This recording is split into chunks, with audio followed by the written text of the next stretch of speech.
கொள்ளை, வழிப்பறி உள்ளிட்ட செயல்களுக்கு அடித்தளமாக உள்ள போதைப் பொருளை முற்றிலும் ஒழிக்க முடியாவிட்டாலும் படிப்படியாக தடுக்கலாம் என்பதே இந்த இளம் பெண் காவல் உதவி ஆய்வாளரின் விழிப்புணர்வு வாசகம். சேலம் மாநகர் சூரமங்கலம் காவல் நிலையத்தில் காவல் உதவி ஆய்வாளராக பணியாற்றி வருகிறார் புவனேஸ்வரி. போதைப் பொருள், பிளாஸ்டிக், ஆன்லைன் மோசடி குறித்து சமூக வலைதளங்களிலும் பள்ளி மாணவர்களிடமும் விழிப்புணர்வை ஏற்படுத்தி வரும் இவர் மாணவர்கள் மத்தியில் மனம் கவர்ந்த காவலராக வலம் வருகிறார்.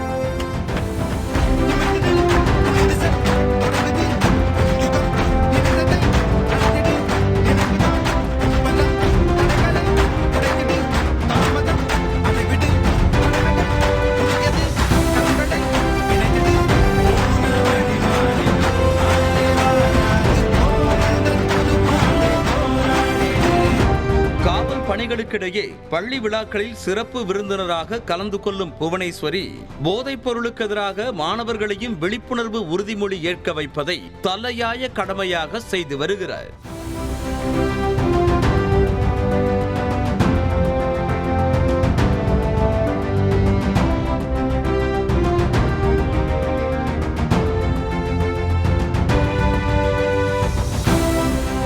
போதைப் பொருட்களில் என்னதான் உள்ளது என்பதை அறிந்து கொள்ளும் ஆவலில் சில கல்லூரி மாணவர்கள் தவறான வழிக்கு செல்வதாகவும், சில மாணவர்கள் போதை பழக்கத்தில் இருந்து வெளிவர முடியாமல் அதனை தொடர்வதாகவும் தனது விழிப்புணர்வு வீடியோக்களில் கூறியிருக்கும் புவனேஸ்வரி, மாணவர்களின் பெற்றோர் சரியாக கண்காணித்தால் போதைப் பொருள் பழக்கத்தை நிச்சயமாக தடுக்கலாம் என்றும் நம்பிக்கை தெரிவித்திருக்கிறார்.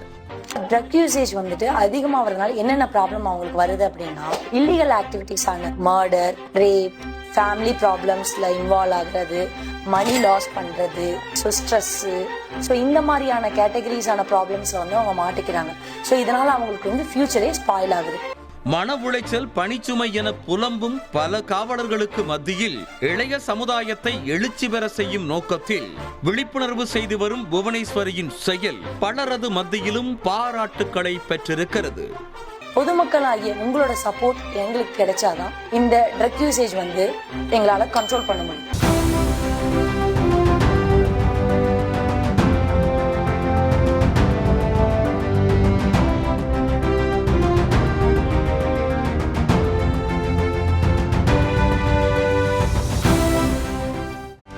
செய்திகளை உடனுக்குடனும் துல்லியமாகவும் தெரிந்து கொள்ள சப்ஸ்கிரைப் பண்ணுங்க.